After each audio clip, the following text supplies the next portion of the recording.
Je vous retrouve pour un format assez classique, à savoir un bilan des lectures que j'ai pu faire pendant la période estivale. On va pas parler de tout, mais on va parler d'une bonne partie. Il y a pas mal de genres en plus différents et j'espère que ça vous plaira.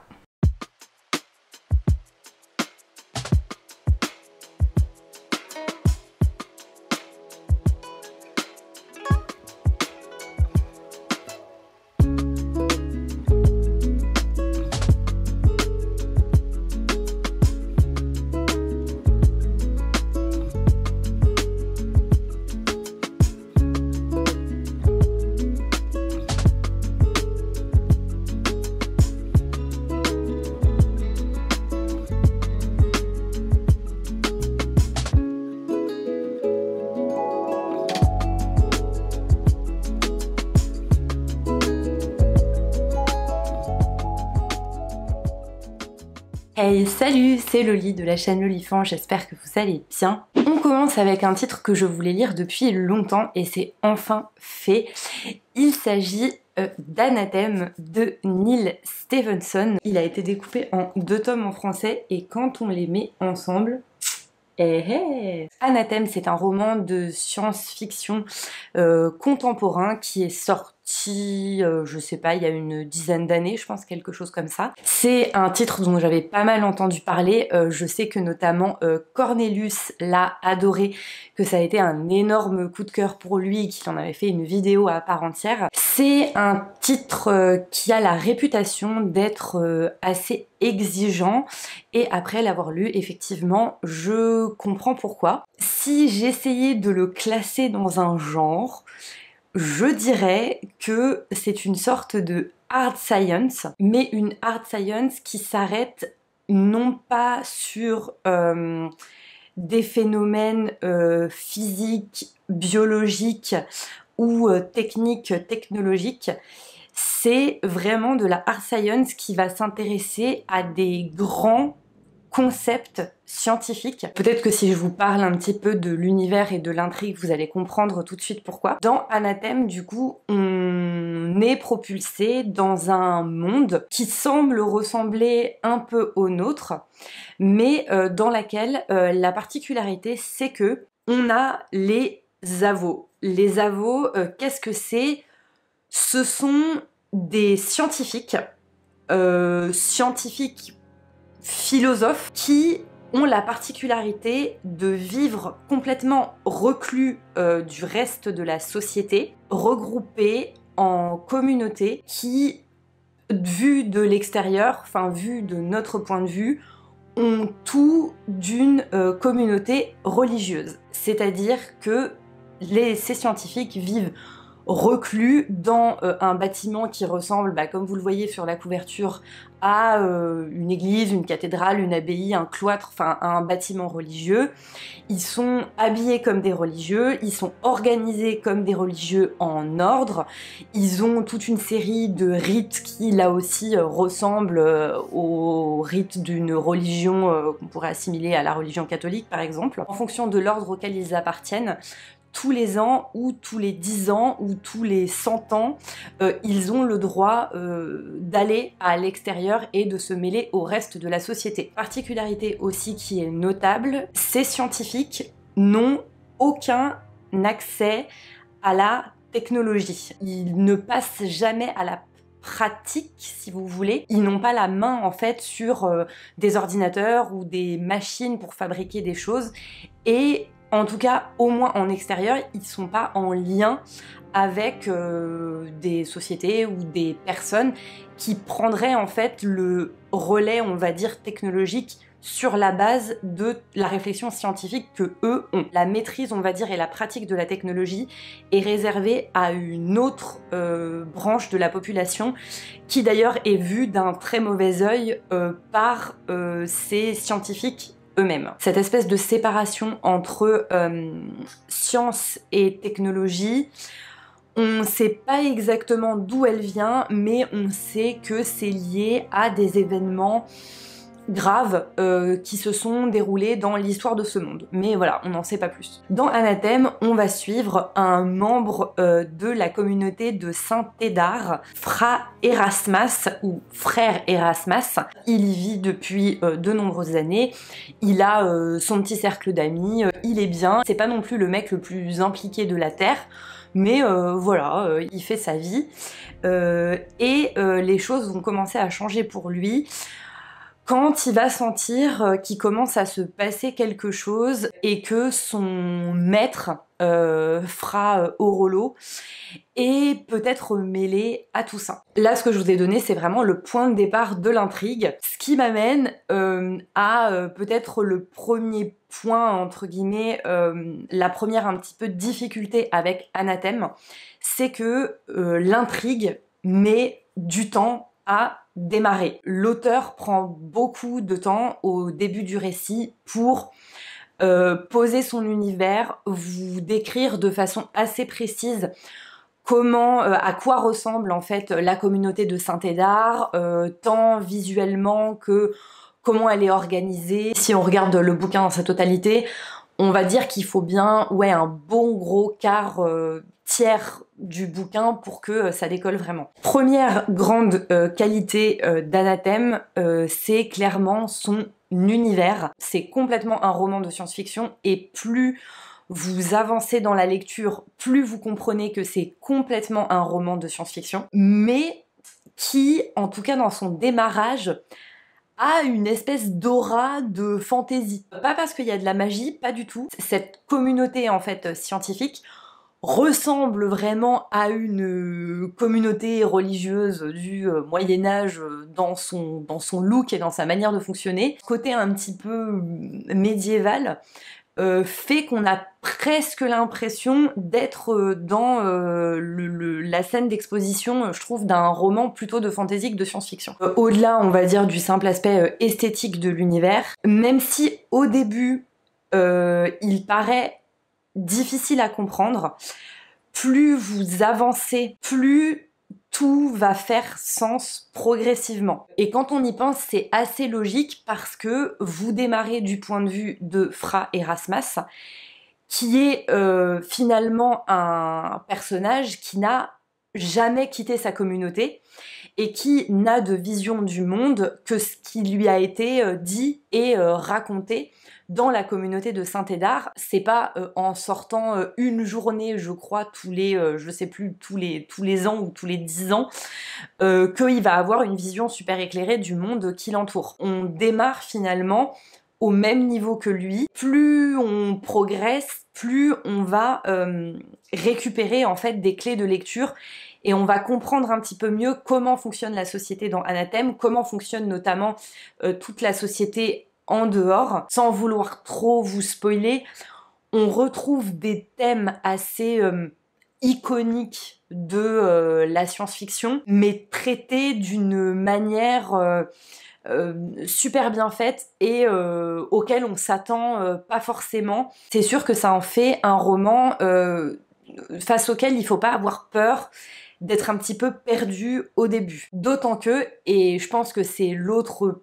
point saillant, on va dire, d'Anathème, et ce pourquoi aussi l'œuvre est connue, dans ce roman, Neal Stephenson invente un langage à part entière. À tel point que vous avez d'ailleurs un lexique à la fin du tome 2. Les scientifiques avec des looks de religieux s'appellent des avos.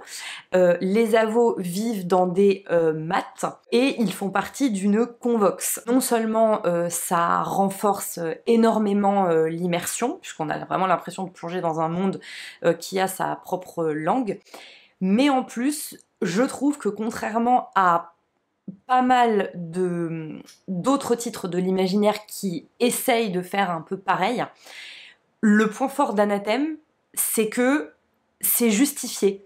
En fait, vous verrez, quand vous progressez dans la lecture, que le fait que ça ressemble à notre langue, mais ça ne soit pas complètement notre langue, trouve en fait une justification dans le récit. Et ça, je trouve que c'est le petit plus qui fait que, voilà, on peut applaudir Monsieur Stevenson. Au niveau de l'intrigue d'Anathème, in fine, c'est assez bien ficelé. Il se passe pas mal de choses, malgré le démarrage assez lent. D'ailleurs, c'est un livre qui vous emmène beaucoup plus loin que ce qu'il vous laisse présager au démarrage. Mais au bout du compte, je trouve qu'on sent quand même que l'intrigue d'Anathème est un prétexte pour aborder des concepts qui lui tiennent à cœur. Qu'est-ce que la réalité, qu'est-ce que la pensée, la place de la pensée, notre rapport au monde, enfin c'est vraiment des concepts théoriques assez haut niveau, on va dire, entre la science et presque la philosophie d'une certaine manière. Parfois, honnêtement, on s'y perd un peu. Moi, il y a quelques passages où justement, en fait, les personnages discutent entre eux de certaines idées, théorie, sur hypothèse, dans une langue qui en plus ne vous est pas complètement familière. C'est parfois assez difficile à suivre, mais ce qui est bien, c'est que vous compreniez dans le détail ou pas certains passages, vous arrivez quand même à saisir ce que veut vous dire Neal Stephenson, ne serait-ce qu'à travers les rebondissements de l'intrigue qu'il met en scène. Et ça, c'est plutôt bien fait. Si je devais peut-être trouver un défaut à Anathème, je dirais que c'est peut-être les personnages. Le personnage principal est plutôt bien fait. C'est pas le personnage le plus marquant, le plus attachant que vous rencontrerez, mais au moins, on va dire que il est assez cohérent dans son évolution.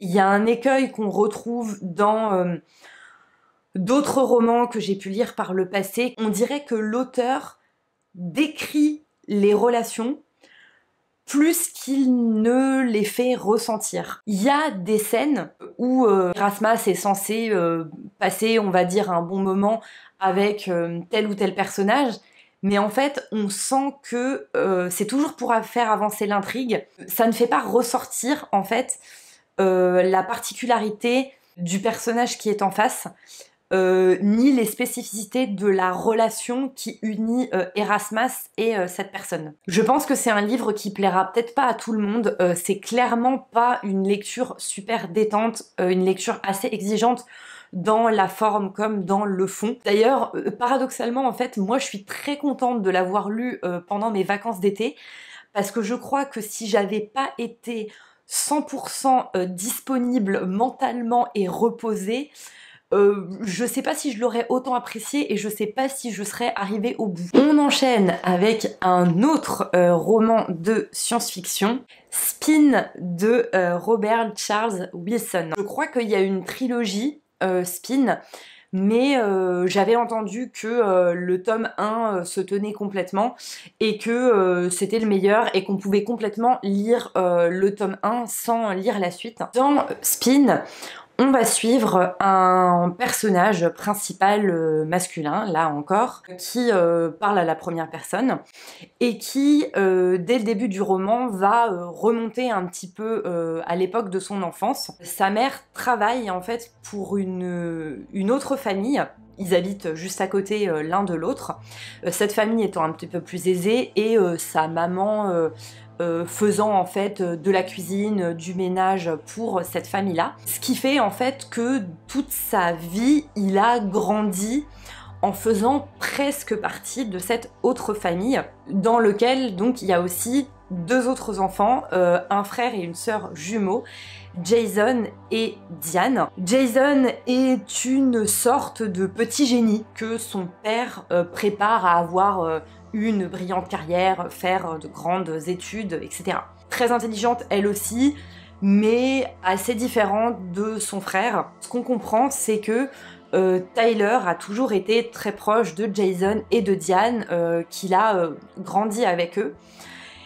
Et que quand ils avaient, je sais plus, à peu près 12 ans, leur vie et celle de tous les habitants de la Terre a été changé par un événement majeur. Cet événement étant qu'un soir, les étoiles ont disparu du ciel et qu'elles ne sont jamais réapparues, et que quelques jours après, les humains ont compris que une barrière mystérieuse entourait désormais la Terre. Phénomène qui s'appelle d'ailleurs le spin. Le spin, c'est le nom en fait qui est donné à cette espèce de barrière qui apparaît autour de la Terre. Très vite après ça, on va avancer, on va dire en accéléré vers un moment où nos personnages sont à l'âge adulte, et va se déployer une intrigue de science-fiction qui va tourner autour de qu'est-ce que cette barrière, est-ce qu'elle est dangereuse, qu'est-ce qu'il faut faire, etc. Sachant que, bon gré mal gré, Tyler, qui lui est un gars un petit peu lambda et qui entre-temps est devenu médecin, va se retrouver en fait un petit peu au cœur de cette intrigue, on va dire, scientifique, puisque, vous vous en doutez peut-être, Jason, lui, de son côté, notre petit génie, est devenu une espèce de figure ultra centrale dans ce qu'on pourrait assimiler un peu à la NASA, enfin une branche de la NASA, et qui du coup lui est acteur et a toute la vision de la manière dont l'humanité affronte ce phénomène singulier. Ce que je dirais de Spin, c'est que c'est un roman de science-fiction qui est assez accessible. L'événement perturbateur, cette idée d'étoiles qui disparaissent, je trouve que c'est un bon point de départ et qu'on arrive tout de suite en fait à s'imaginer ce que ça pourrait être et combien ça soulèverait des questions. C'est une science-fiction qui se veut un petit peu réaliste, on va dire, et proche de nous. On n'est pas propulsé des années dans le futur, non, c'est notre monde, mais d'un coup, il se passe un truc bizarre et face à ça, il faut bien réagir avec les moyens qu'on a. Il y a juste quelques éléments que j'ai trouvés pas complètement crédibles, on va dire, notamment en termes de comment fonctionne, on va dire, un peu l'organisation qui se crée pour réagir face à ce phénomène. Mais la particularité de Spin, enfin en tout cas moi ce qui m'a marqué, c'est que je trouve qu'au bout du compte, c'est un fond d'intrigue de science-fiction, alors certes assez bien faite, mais in fine ce n'est qu'un fond pour une histoire qui est très centrée sur les personnages. Si vous voulez un roman qui soit in fine centré sur ces personnages, sur les relations et sur les réactions humaines face à des événements de type science-fictionnel, alors Spin est fait pour vous. Je dis pas que dans Spin, il n'y a pas un petit peu de mystère et que il n'y a pas quand même des choses qui sont découvertes sur le pourquoi du comment et que c'est pas bien fait. N'empêche que, in fine, c'est quand même Tyler, Jason et Diane qui sont au centre de tout ça. Et j'avoue que j'ai pris du plaisir à le lire, mais ça m'a posé un petit peu problème parce que, alors que c'était très très centré, comme je vous le dis, sur les personnages, je ne me suis pas énormément attachée à aucun d'entre eux. Ce qui est intéressant en fait, c'est que chacun d'eux a une manière en fait, comme je disais, différente de réagir face au Spin. Jason, lui, il se pense comme le scientifique, celui qui va sauver le monde, celui qui va percer les mystères du Spin. Diane, à l'opposé, elle a une réaction complètement différente qui, vous le verrez, est plus tournée vers la spiritualité, vers le fait de profiter en fait du temps qui nous reste à vivre, pour vous la faire courte. Et Tyler, lui, c'est un personnage un peu particulier et que je trouve quelque part un peu fade parce qu'en fait, il ne vit qu'à travers sa relation avec Jason et Diane. Et en fait, même s'il se passe des trucs de fou autour de lui, Lui, tout son monde tourne autour de Jason et Diane. Je trouve que le personnage de Jason, personnage du génie, c'est un peu déjà vu quoi. Tout le temps qu'il est censé être hyper génial et tout, mais dans les faits, en fait, on n'arrive pas vraiment à saisir pourquoi. En fait, Jason, on le voit pas beaucoup travailler, on le voit pas beaucoup raisonner de façon assez justifiée, parce que nous, notre prisme, c'est celui de Tyler, qui lui n'est pas au cœur de cette action. Même si on a 3 personnages principaux, tout le roman est écrit à la première personne et tout le roman est écrit du point de vue de Tyler, qui va nous rapporter en fait ce qui se passe pour Jason et pour Diane. En termes de rythme, par contre, c'est assez bon.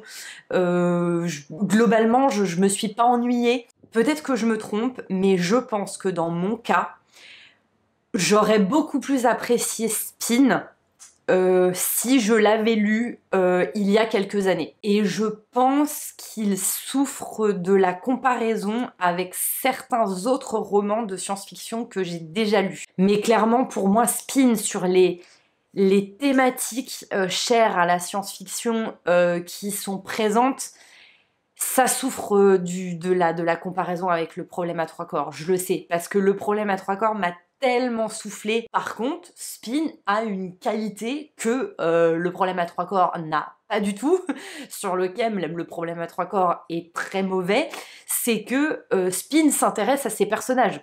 Voilà, Spin s'intéresse aux émotions de ses personnages. Donc si c'est quelque chose qui vous attire, allez-y. C'est juste que pour moi qui, je me rends compte au fil des années, me suis peut-être assez familiarisée avec la Hard Sci-Fi et suis finalement assez cliente de ça, c'est pas ce que j'ai préféré. Voilà, mais Spin, c'était cool quand même, j'ai passé un bon moment. On continue avec un roman de fantasy que j'ai lu en VO, Black Sun de Rebecca Roanhorse. C'est un titre qui du coup n'est pas encore disponible en français. C'est le premier tome de ce qui s'annonce être une trilogie qui s'appelle Between Earth and Sky. Il y a déjà le tome 2 qui est sorti en anglais.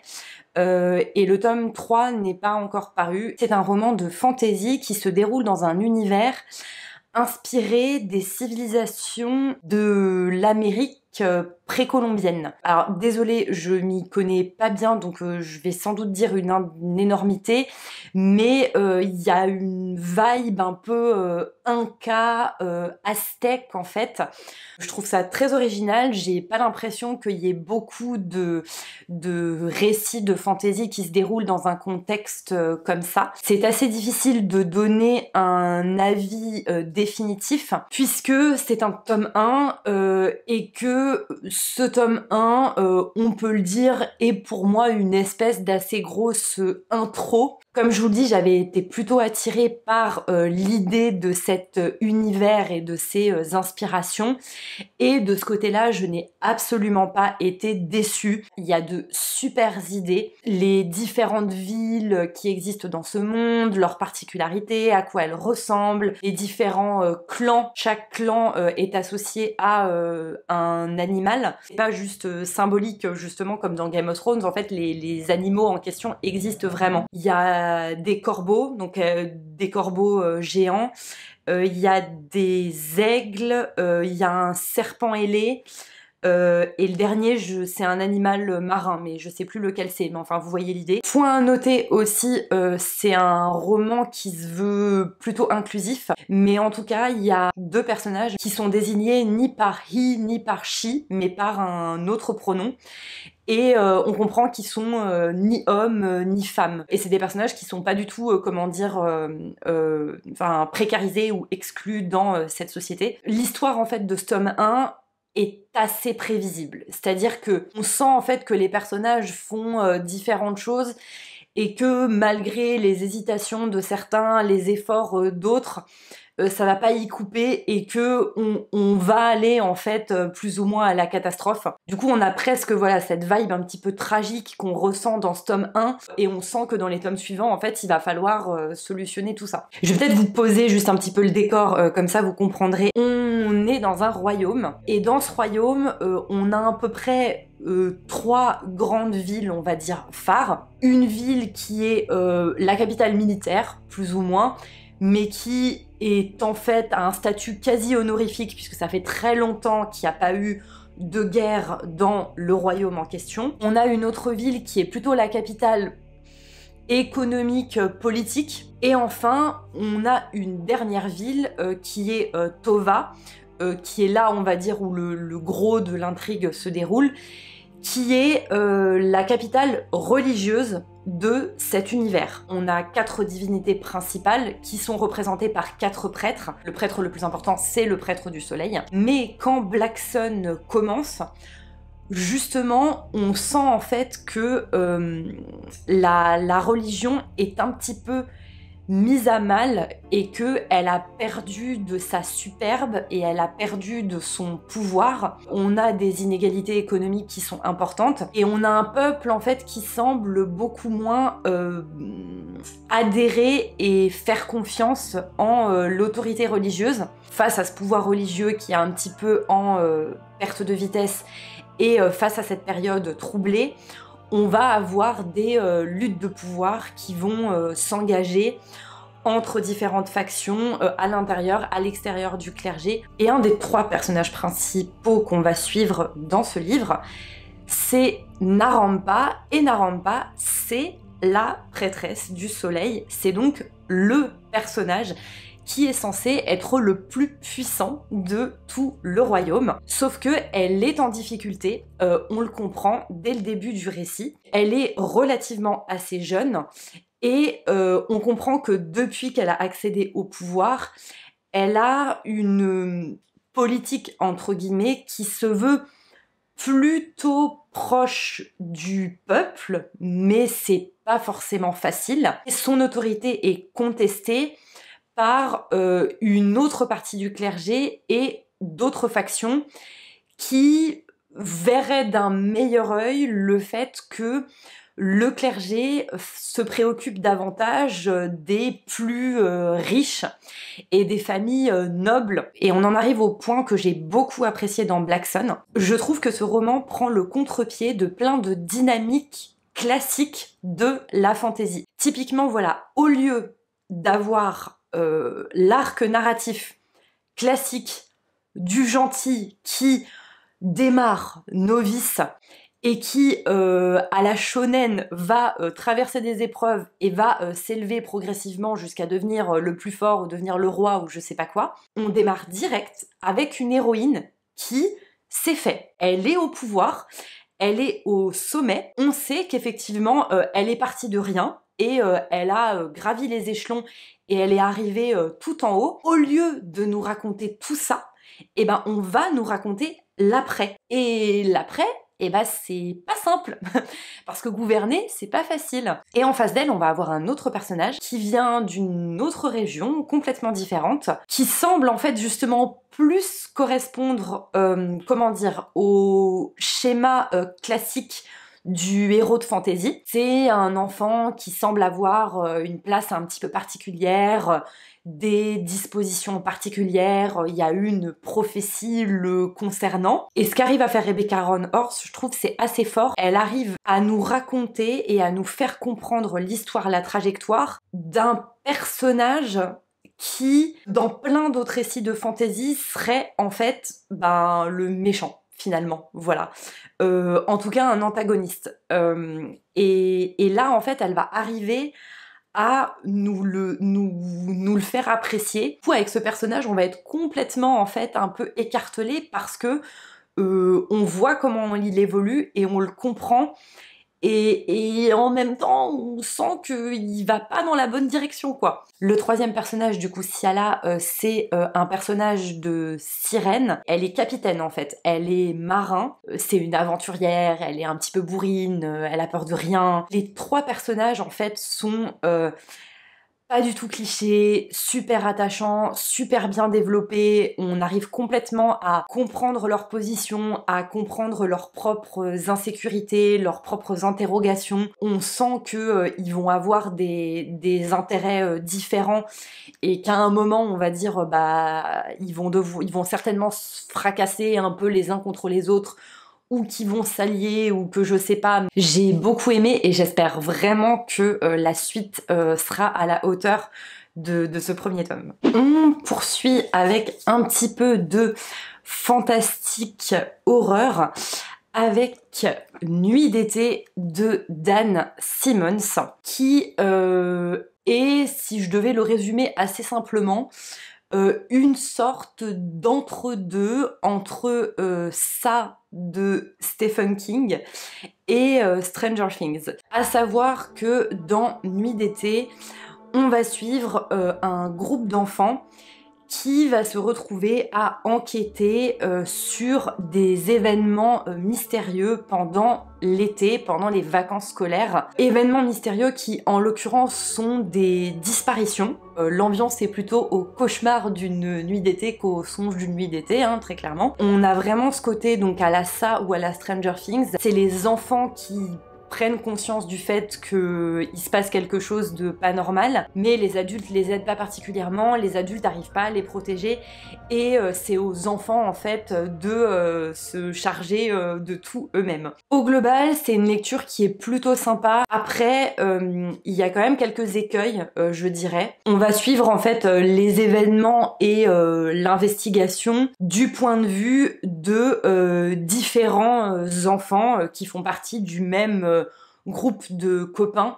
Je dis copains parce que pour le coup c'est vraiment un groupe de garçons. Ça se passe pas dans les années 80, ça se passe dans les années 60 et du coup c'est très marqué justement par un petit peu la mentalité des années 60 aux États-Unis. La représentation des personnages féminins est assez catastrophique dans ce bouquin. Il souffre un peu entre guillemets de la comparaison avec Stranger Things qui forcément est beaucoup plus actuel et donc beaucoup mieux fait de ce point de vue-là. Mais comme je disais, par contre, on a un groupe de copains et on va suivre en fait donc les événements de leurs différents points de vue en fonction des chapitres. D'ailleurs, il y a dans le lot des personnages qui sont plus ou moins attachant, j'ai trouvé. Après, ce qui est bien, c'est que chacun des gamins a un petit peu sa personnalité qui est plutôt justifiée par rapport à ses expériences et son histoire personnelle. Vous allez en aimer certains plus que d'autres, mais au moins ça veut dire que ils ont de la personnalité justement. L'inconvénient en fait que j'ai trouvé au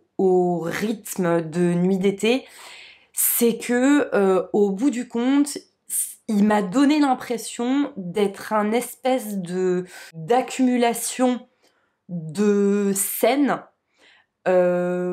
horrifiques, plutôt réussies, un peu comme dans ça, justement, avec des trucs qui font vraiment flipper, on se met vraiment à la place des gamins, ils sont pas tous confrontés à la même chose, etc. Typiquement, si vous avez peur du monstre dans le placard, du monstre sous le lit, si certains l'ont lu, Le champ de maïs, la moissonneuse-batteuse, là, on en parle. En fait, quand on finit une scène, on est là, waouh, c'était trop cool, mais après, est-ce qu'on a envie de passer à la suite?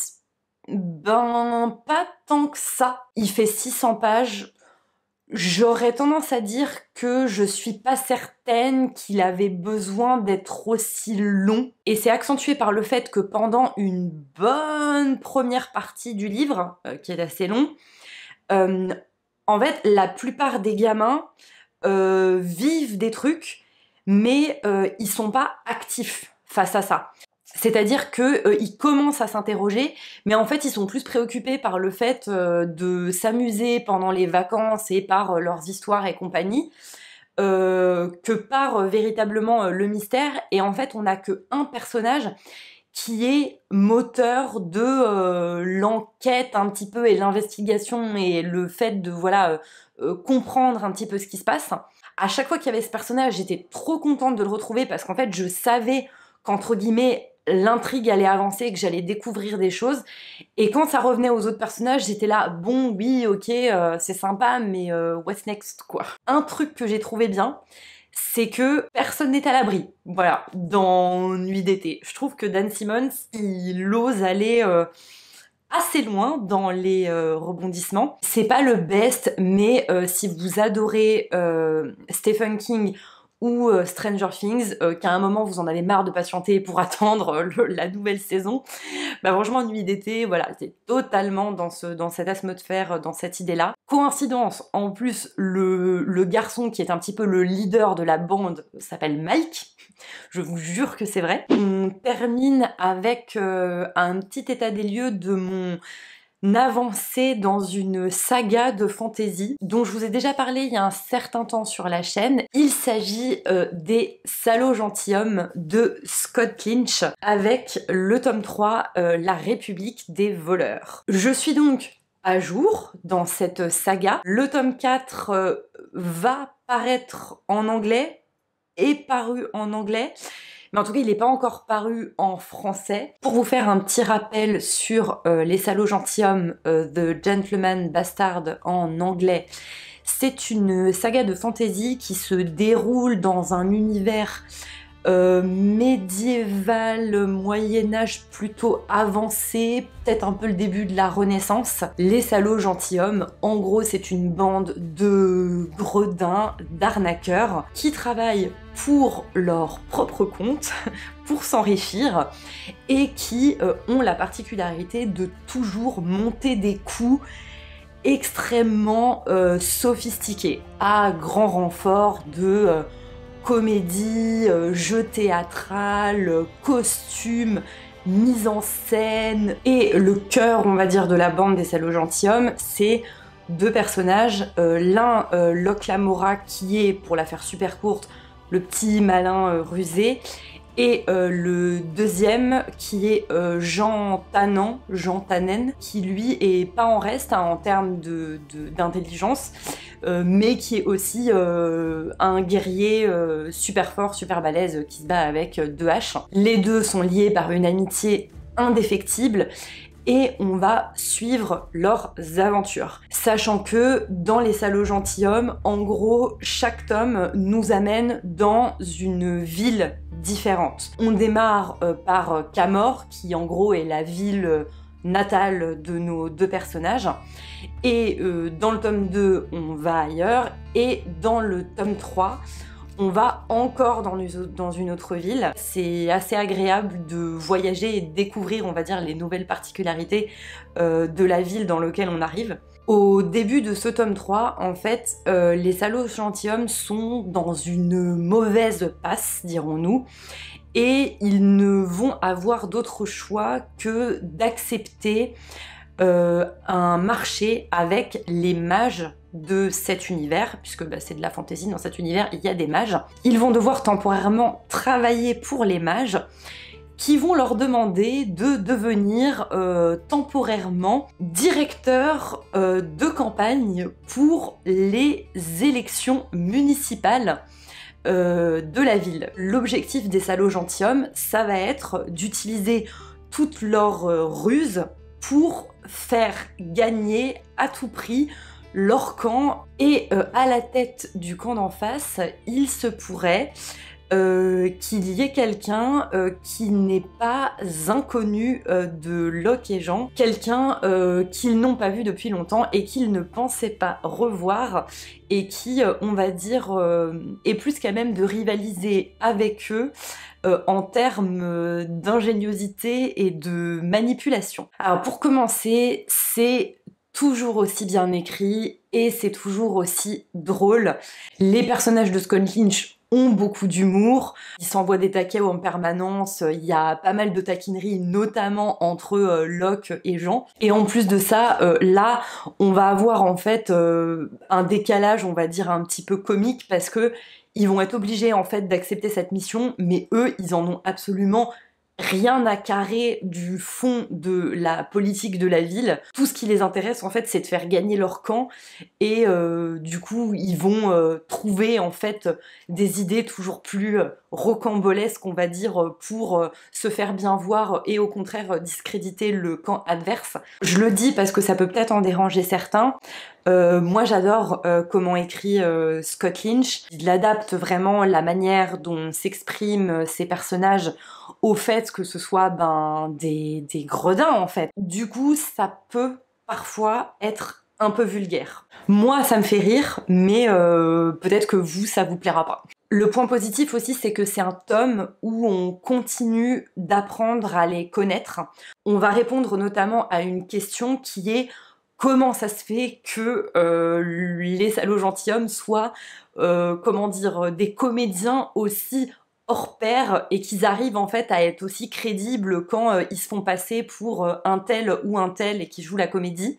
En plus en fait de l'intrigue autour en fait des élections municipales à Cartin, on va aussi avoir un flashback sur leur jeunesse, un moment où en fait leur maître a envoyé tous les salauds gentilshommes travailler pendant, je sais plus, l'équivalent de toute une année dans une troupe de théâtre. C'est donc comme ça qu'ils vont devenir aussi bons en bluff, c'est parce qu'ils auront véritablement été comédiens pendant une partie de leur jeunesse. Et ce flashback va aussi être un moyen en fait de nous apprendre quelle était leur relation à l'époque avec le personnage qu'ils retrouvent dans le temps présent. Donc voilà, ce que j'ai trouvé chouette, c'est que grâce à ça, on continue de développer les personnages et d'explorer justement une facette d'eux qu'on connaissait pas encore ou moins. Autre point positif, pour faire suite en fait à quelque chose qui avait démarré dans le tome 2, il y a un gros effort qui est fait, je trouve, sur les personnages féminins qui étaient assez absents du tome 1. Et là, comme dans le tome 2, on a encore un personnage féminin qui est travaillé, valorisé, très chouette. Il faut juste être conscient que les salauds gentilshommes, ça se déroule dans une société qui a les mêmes défauts que les nôtres, donc qui est relativement sexiste. Et justement, on sent que l'auteur fait l'effort pour mettre en avant des personnages qui veulent pas se plier en fait à ces stéréotypes. Je le signale parce que c'est souvent un reproche qu'on fait aux salauds gentilshommes quand on démarre, et je peux comprendre que ça préoccupe. Le point un petit peu dommage, je vous ai parlé des deux intrigues, celle qui se passe dans le présent et celle qui se passe dans le passé. J'ai trouvé l'intrigue passée beaucoup plus intéressante et j'étais beaucoup plus investie dedans que l'intrigue présente. Je l'ai trouvée un peu plus surprenante, je m'attendais pas à la manière dont ça a tourné. On avait plus de nouveaux personnages, de nouvelles relations qui se nouaient. La relation aussi entre Locke et Jean est un peu moins au centre de ce tome. Elle l'était beaucoup plus dans le tome 2. Et là, assez naturellement, en fait, le focus se déplace un peu plus sur la relation, notamment de Locke, avec le troisième personnage qui va être leur adversaire et qui en même temps est un ancien camarade. Et un autre point qui a joué peut-être un petit peu en défaveur de ce tome 3, c'est que je crois qu'à cause de son titre, je m'attendais à une direction un petit peu différente. On est au présent dans une intrigue politique, où on sait que donc les salauds gentilshommes vont devoir mener une campagne pour des élections, pour l'avenir de cette ville, etc. Et ça s'appelle la République des voleurs. Du coup, je m'attendais à quelque chose, en fait, et ça n'a pas été le cas. Le rôle, en fait, des salauds gentilshommes dans tout ça reste très apolitique justement. Eux, ils restent complètement drivés par leurs propres intérêts, ce qui est assez logique, hein, vu qui ils sont. Il y a une raison pour laquelle ça s'appelle dans la République des voleurs, et c'est justifié. Mais justement, en fait, ça m'a créé des attentes particulières, notamment vis-à-vis d'un certain personnage. C'est pas forcément un mal, mais voilà, faut juste en fait s'y attendre. Un peu moins fan de ce tome, mais ça reste de très très bonne qualité. Ça fait vraiment partie des titres de fantasy que j'adore et j'ai très hâte d'avoir le tome 4 entre les mains. C'en est tout pour mes avis sur ces quelques romans que j'ai lus pendant la période estivale. N'hésitez pas à me dire si vous avez lu ces titres. J'ai pas eu le temps de tout présenter, enfin de parler de tout ce que j'ai lu cet été, mais en même temps, je me connais, je pense que j'ai déjà beaucoup trop parlé et que cette vidéo sera beaucoup trop longue. Mais dans tous les cas, j'espère qu'elle vous aura plu. J'espère que vous allez bien, j'espère que vous aussi vous faites de belles lectures. Et je vous dis à bientôt dans une prochaine vidéo. Allez, salut!